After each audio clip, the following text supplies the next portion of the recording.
Salon Polityczny. Renata Witman, dzień dobry. Naszym gościem jest dzisiaj Vytenis Andriukaitis, minister zdrowia. Labas rytas jums. Labą rytą, dzień dobry. Dzień dobry. Po socdemų nesėkmės rinkimuose Europos parlamentą iš Vilniaus skyriaus vadovų traukėsi Olekas, pasitraukė Bernatonijus iš rinkimų štabo vadovo. Ar neturėtų atsistatydinti iš partijos pirmininkas Butkevičius? Manau, kad ne. Kodėl? Todėl, kad iš ties būnant premjeru ir iš esmės užsiimant einamųjų ir valstybės svarbių dalykų sprendimų, iš esmės Algirdas Butkevičius nedalyvavo rinkimuose. Bet ar neturėtų jis prisimti atsakomybę už nesėkmę partijos kaip partijos pirmininkas? Matot, jeigu partija būtų tik vieno žmogaus partija, tai tada taip. Bet šiuo atveju Algirdas Butkevičius teigia, kad jis nedalyvaus prezidento rinkimuose, nes jo planas yra išlaikyti stabilią vykdomąją valdžią. Vadinasi, jis pasielgė teisingai, sakydamas, kad reikia galvoti štabui ir prezidiumui, tarybai ir suvažiavimui apie taktiką, kuri galėtų duoti geresnių rezultatų. Bet ta taktika nedavė geresnių rezultatų. Bet dėja, tie strategai, švelniai sakant, kurie pasiūlė tą taktiką, jinai tikrai nedavė rezultatų. Tai kas dar turėtų prisimti atsakomybę be Oleko ir be Bernatonio? Šiaip aš manau, kad mes visi turime galvoti ir turime diskutuoti prezidiume, turime diskutuoti tarybai. Matot, ta atsakomybės problema yra kalbėkim tiesiai. Kiekvienas mūsų partijos narys turėjo teisę pasisakyti ir nesutikti su taktika. Aš lapkričio mėnesį nesutikau su tą taktiką. Jūs buvot vienintelis, kuris nesutiko su taktika. Aš garsiai tą pasakiau, parašiau laišką ir reikalavau prezidiumų ir tarybos. Jūs jau tada žinojot, kad čia bus fiasko? Aš neaiškiregis, bet aš mačiau aiškiai, kad jeigu bus tokia taktika, tai mes tikrai pasirodysim vidutiniškai. Mes juk išėjome iš labai stiprios pozicijos. Pasitikėjimas visuomenės yra aukštas, premjero pasitikėjimas taip pat, ir štaiga tokia rezultatai. Ir tam kontekste man tada buvo akivaizdu, kad negalima statyti žmogaus į pirmąją poziciją, kuris nėra sukaupęs didelio pasitikėjimo kredito. Zigmo Balčyčio reitingai buvo labai kuklus. Tada daug kas kalbėjo, kad jums nepatinka šitą taktiką, kadangi jūs norėjot, kad jūs pastatytų į tą kandidatų. Iš tiesų, aš nenorėjau, kad aš būčiau iškeltas, bet aš norėjau, kad būtų Butkevičius ir jis eitų į prezidentus. Jeigu ne Butkevičius, tada reikėjo diskutuoti dėl 3-4 žmonių, kurie turėjo aukštus reitingus. Tai ne tik aš, čia yra Linas Linkevičius, čia yra Juozas Olekas, čia yra tie, kurie visuomeniai turėjo apie 20-30 ar net ir 40% pasitikėjimo. Ir jie turėtų tikrai didesnių šansų. Nėra abejonės. Tokia yra situacija. Tai mūsų buvo galimybės diskutuoti, kas iš mūsų galėtų eiti į prezidento rinkimus. Bet kada nutarė, kad, žinot, europarlamentarai, kurie dalyvaus Europarlamento rinkimuose, eis ir į prezidento rinkimus, tai visiškai aišku, ant 2 kėdžių einant, absoliučiai tu nesukeli pasitikėjimą. Jeigu dar Balčytis po pirmo rinkimų turo pasakytų, kad atsisako europarlamentaro mandato, kad siekia tik tai prezidento, ar čia būtų geresnis rezultatas jo? Ar jis turėtų šansų laimėti tada? Aš sutinku su jumis. Mano ir buvo pasiūlymas, kai tik tai buvo aišku, kad Zigmas Balčytis išeina antrą ratą ir buvo aišku, kad atotrūkis tarp jo ir Palausko yra labai nedidelis ir dėja nesurinkta pakankamai balsų, apie 13%, kai partijos reitinga 26 ar 29, tai aš iš karto sakiau, pirmas žingsnis - garsiai pareikšti, aš atsisakau europarlamentaro mandato ir dalyvausiu tik prezidento rinkimas.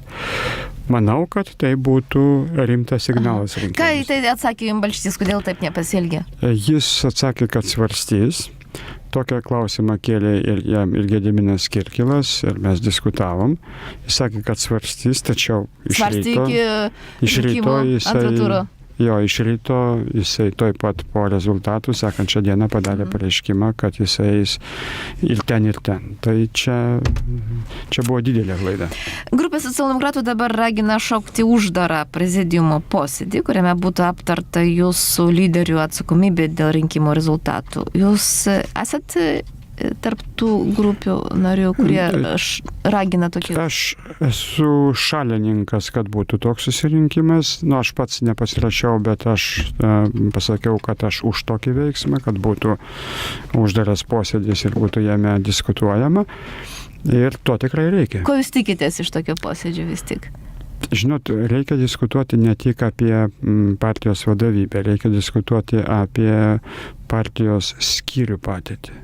Mus neramina rezultatai Vilniuje, Kaune, Klaipėdoje, Panevėžyje. Pažiūrėkit, Šiaulių rezultatai, kur turime 3 deputatus ir aktyvų skyrių, yra teigiami. Iš tų 5 miestų vienas miestas parodė, kad įmanoma turėti ir nuomonėm pirmauti. Bet Vilniuje, aišku, Vilnius labai sudėtingas. Čia yra etninė gyventojų sudėtis, čia įtakos ir Lenkų rinkimų akcijos, ir darbo partijos yra, čia tas matosi.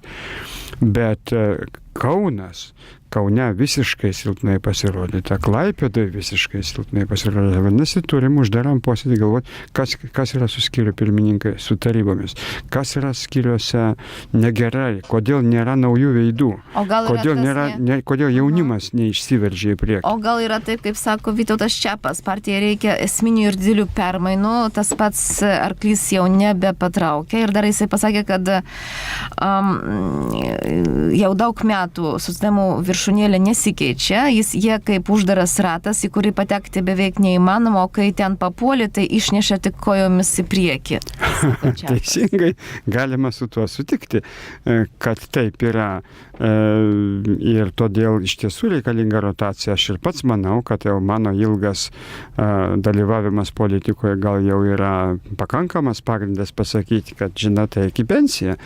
Tai gal bus pasielgsit kaip Juršėnas neseniai pasielgė, pasitraukė iš veiklos. Tai aš manau, kad Česlovas Juršėnas sulaukė 75 pasitraukė. O čia yra ta riba. Man atrodo, kad ir mano jau laikrodis tiksi.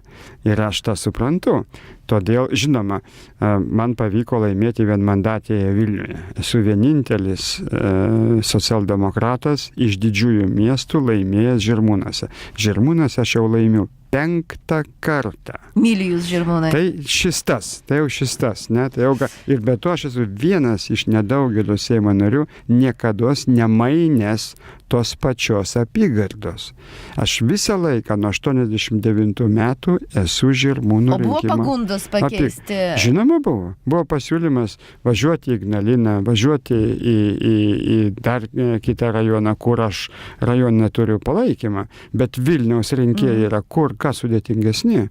Ir aš įrodžiau, kad galima toj pačioj rinkimo apygardoj būti, nekeisti partijų, niekad nelakstyti niekur, būti tuo pačiu žmogum, būti tarp žmonių ir būti renkamu. Tai dabar aš Vytautui Čepui sakau, Vytautai, tai tvarkoju, sekite paskui mane, nes aš ne kojomis įnešamas į viršūnėlę, aš esu išrinktas. Jūs antram turė su kuo patekot, kaip buvo? Antras turas buvo su gerbiama Abramikienė, aš laimėjau prieš ją. Gerai, Aloyzas Sakalas, jūsų partijos kaip jisai vadinasi, garbės pirmininkas, taip vadinasi. Sako, kad jei paaiškės, kad rinkimų intrigos iš tiesų vyko ir Balčytis juose dalyvavo, tai reiktų reikalauti jo pasitraukimo iš partijos. Jūs pritarėt Sakalui? Manau, kad Aloyzo Sakalo, kaip sakyti, pozicija, ji turi būti pagrįsta tuo, ką jisai pats teigia. Jeigu paaiškės. Tai dabar reikia galvoti, ar yra kokių nors duomenų, pagrįstų duomenų, kurie paaiškintų situaciją. Tai jeigu paaiškės, tada tenka tikrai svarstyti, kame reikalas, kokie čia užkulisiniai arba žaidimai po kilimo yra. Tai šitą reikia svarstyti, nes sąžiningi žmonės turi veikti absoliučiai atvira širdim. Bet jeigu nepaaiškės, nepaaiškės, tai vadinasi, Aloyzo Sakalas turi tik tai prielaidą ir ta prielaida, nieko bus. O jūs kaip manot, buvo intriga? Buvo susitarimas? Aš negalėčiau nieko nei teikti, nei neigti.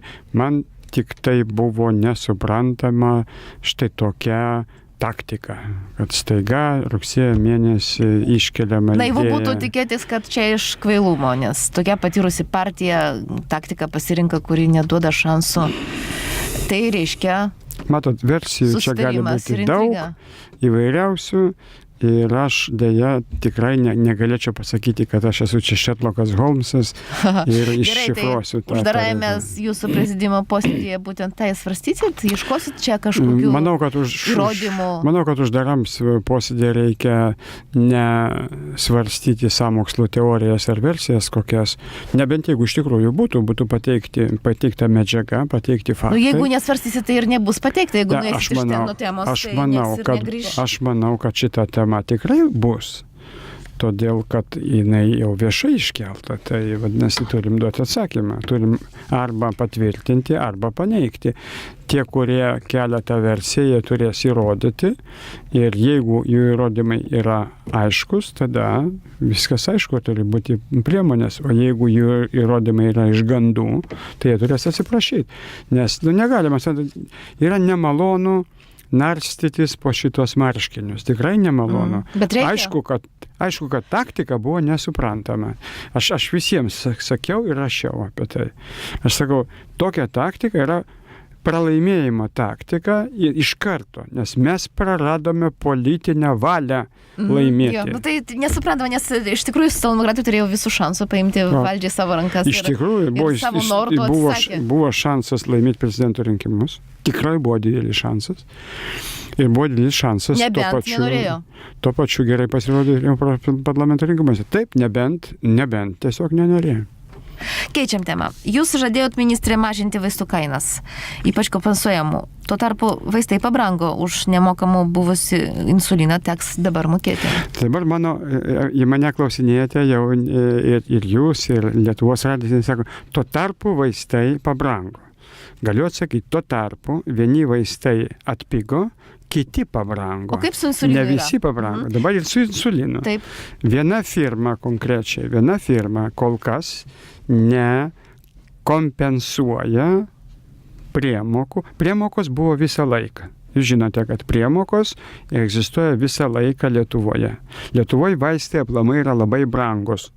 Ir tai yra blogai. Ir brangesnė, jeigu, pavyzdžiui, kaimynėje Lenkijoje. Todėl, kad pirma, 2009 metais buvo priimtas sprendimas padidinti pridėtinės vertės mokestį, PVM, taip vadinamą, iki 21%, paliekant PVM kompensuojamiem vaistam, tik tai mažesnį.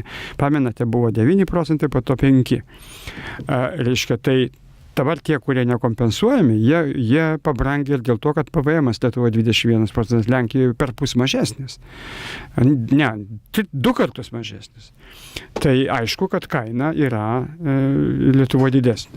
Viena bėda. Antra bėda. Lietuvoje visiškai 8 metus niekas neskaičiavo bazinių vaistų kainų. Kokiom kainom didmenininkai įsigyja iš gamyklų, ir kokiom jie atsiveža, ir kokiom jie čia deklaruoja. Kaip tai gali būti, kad niekas neskaičiavo, kad tai nesvarbu, ar jie skaičiuoti nemoka? Reikalas tas, kad komerciniai situacijai tarp gamybininkų ir didmenininkų visą laiką yra konfidencialios dėrybos. Po to nurodo, tarkim, žinote, mes skaičiuojam pagal tą ir tą šalį. Tokią kainą. Kiti sako, pagal tą ir aną šalį. Mes dabar įvedėme tikslų sąrašą tų šalių, taip, tai vadinamų referentinių šalių. 6 šalis paskelbėm, kad mes pagal jas dabar skaičiuosim, nes jos aplinkui mus yra panašios. Taip. Ir žmonių gyvenimas, ir žmonių kišenė panašiai. Tai dabar pagal tas šalis mes matuojame, kiek galėtų būti ta kaina tarp didmenininkų ir gamintojo, nes mes nieks neatskleidžia tų duomenų. Be kitko, visoje Europoje yra ta problema, kad čia kenčia žmonės dėl to, kad tarp gamybininkų ir didmenininkų yra konfidencialūs slapti susitarimai. Šitą reikėtų naikinti, nes vaistas yra nepaprasta prekė. Kieno galio yra panaikinti? Čia reikės Europos lygių tą daryti, Europos direktyvos. Kaip tik dabar farmacinės direktyvos svarstomos. Ir šitas klausimas buvo mūsų pirmininkavimo metu, mes nepajėgėm jo įveikti, todėl kad yra šalis gamintojos. Ir yra šalis vartotojas, šalis gamintojas ten, kur fabrikai gamina. Aišku, Vokietija. Taip, yra 7 šalis labai stiprios gamintojos ir jos pasako ne. Ir labai sunku. Lenkija yra tarp šalių gamintojų ar vartotojų? Yra tarp šalių gamintojų taip pat. Irgi pasako ne? Irgi ne. Reiškia, tai Lietuva niekada nepramuš. Palaukit, keičiasi situacija, keičiasi. Tai dabar grįžtam prie to. Taip. Mes pasakėm, ne, mes imsim skaičiuoti bazinės kainas ir pagal skaičiavimus pasakysim, bet aplinkui Latvijoje, Estijoje, Lenkijoje, Lietuvoje bazinės kainos tokios, mes darom vidurkį ir sakom, kodėl jūs siūlote 113 litų bazinę kainą, kai tuo tarpu mūsų skaičiavimas 64. Mes ėmėm ir įvedėm tai vadinamą kainų tunelį, duodam pasirinkti. Taip. Jeigu tu laikai tarp kainų, tarkim, 80 litų ir 60 litų, tu laikai 80, taip, tada, reiškia, mes išdiktuojam vienas sąlygas. Jeigu tu nuleidai 60 litų, taip, tada tu turi teisę kažkiek kompensuoti per priemoką. Bet jie daro, paima 80 litų viršutinę, plus priemoką. Tai čia nesąžininga. Akivaizdu, kad turime dabar kontroliuoti vaistinėse padėtį. Taip pat turime pranešti, kad vaistinėse turi būti iš karto vaistams pasakoma, kokie vaistai neturi priemokų, kur yra nulis. Visiškai pilnai padengta bazinė kaina. Nes, žinoma, žmonės dažnai perka negalvodami, kad jie ne cheminę medžiagą perka, o perka firmos pavadinimą. Tarkim, tokios firmos pavadinimas, tarkim, metoprololis. Tokios firmos pavadinimas, nes tas vaistas man padeda. O jeigu tas pats vaistas yra kitoj firmai su kitu pavadinimu ir pigesnis, tada ne, tada jau blogai. Gerai, bet kaip bus su insulinu dabar? Su insulinu tas pats. Yra 2 firmos, su kuriomis mes jau sutarėm ir jų reiškia, kompensavimo, priemokų kompensavimas yra adekvatus ir yra nulinės priemokų, kitaip sakant, nėra priemokų, arba priemokos siekia 3 litus ar 5 litus. Tuo tarpu viena firma kol kas laiko, kaip sakyti, didelės priemokas ir jie mums paaiškino vakar, kad jų būstinė yra Amerikoje, kad jie kreipėsi į būstinę dėl to, ar būstinė leistų jiems padidinti biudžetą, kad jie galėtų kompensuoti atseit dėl to, kad bazinės kainos nukrito, kad jie kompensuoti savo nuostolius ir tada, reiškia, galėtų sumažinti priemokas. Tai dabar iki birželio 12 su jais vesim labai atkaklės dėrybas. O dabar žmonės gali pasirinkti, ar pirkti tą, nemokėti už insuliną, ar mokėti, jeigu kitos firmos. Iš tiesų, iš 3 Sanofi, Novartis ir Eli Lilly yra 3 firmos, kurios tiekia insulinus ir čia šiuo atveju tikrai žiūrėsime, kaip daryti. Mes netgi galvojam, kad naujiems ligoniams, jeigu ta viena kampanija, aš tiesiog neminėsiu, kad nebūtų bėdos iš tų 3, viena kampanija ir toliau laikys priemokas, mes apribosime galimybės tos kampanijos receptus išrašyti naujiems ligoniams. Naujiems ligoniams siūlysim. Yra etiškai padoresnės firmos, jos, kaip sakyti, laiko nulinės priemokas. Prašau, pradėkite, reiškia, gydyti tų kampanijų, reiškia, medikamentais. Nes, turim rasti sąžiningus sprendimus. Ministrai, dar vienas paskutinis klausimas. Ar euro įvedimas, ar turės įtakos vaistų kainų kilimui? Žinot, aš jau dabar matau, kad bet kokios pastangos mažinti kainas, ar kaip matot, iš karto sukelia įvairių šešėlinių dalykų. Kaip dabar dėl bazinių kainų sumažėjimo ir kai kurių vaistų, ypač kardiologinių, priemokų padidėjimą. Reiškia, kampanijos vis tiek ieško pelno. Gali būti, kad euro įvedimo momentui gali tokių įvairių spekulacijų Jūs neturit mechanizmų, kaip sustabdyti, kaip Aš manau, yra mechanizmai. Ir mes dabar, mes savo mechanizmus taikysim. Vaistinių kontrolė, didmenininkų kontrolė, kainų tunelio peržiūrėjimas, vaistų kainų sąrašo po mėnesio peržiūrėjimas. Yra ir su euro įvedimu taip pat turi būti. Bet ar nebus, ministrė, taip, kad kol jūs taikysit savo mechanizmus, tai žmonės turi pirkti insuliną ir dabar mokės už jį? Palaukit, bet žiūrėkite, visumoje 2990 pavadinimų vaistų. Numušėm kainas iki to, kad galime iš privalomų sveikatos draudimo fonde žmonių pinigus. Čia juk žmonių pinigai. Žmonių pinigus 60 milijonų litų nukreipti tam, kad naujų vaistų užpirkt už to 60 milijonų. Tai čiagi kalbamės apie žmonės, apie vaistus, apie mūsų visų piliečių sveikatą ir tai, kad atsirastų ne senų vaistų, bet naujų, tam reikia pinigų.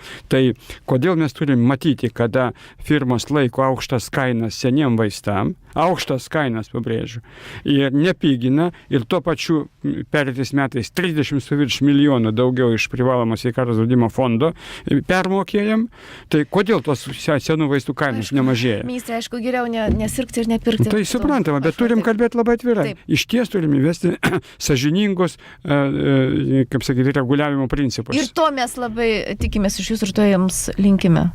Pavyktų jums realizuoti. Našim goščiam buvo Vytenis Andriukaitis, ministras zdrowia.